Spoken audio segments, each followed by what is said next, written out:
Hi friends, బాగున్నారా? పొయ్యి మీద కళాయి పెట్టుకోండి, నూనె వేసుకోండి, ఒక స్పూన్ పచ్చెనపప్పు వేసుకోండి, ఒక స్పూన్ సాయి మినపప్పు వేసుకోండి, ఒక స్పూన్ ధనియాలు వేసుకోండి, అర స్పూన్ జీలకర్ర వేసుకోండి, కరివేపాకు వేసుకోండి, ఒక 15 ఎండుమిరపకాయలు వేసుకోండి, యాపండి ఒక నిమిషం పాటు. తర్వాత 2 కొబ్బరి చిప్పలు తీసుకున్నాను, సన్నగా ముక్కలు కట్ చేసుకొని శుభ్రంగా కడుక్కున్నాను, అవి కూడా వేసుకున్నాను.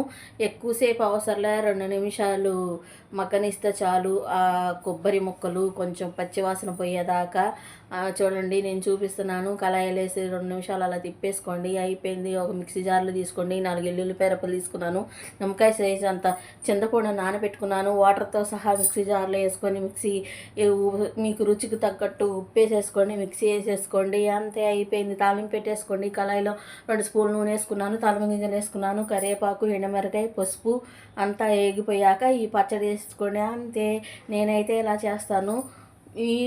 మీరు ఎలా చేస్తారో నాకు తెలియదు. నేను చేసిన విధంగా చేయండి, ఒకసారి ట్రై చేయండి. నచ్చితే లైక్ చేయండి, షేర్ చేయండి, సబ్స్క్రైబ్ చేయండి. Bye bye.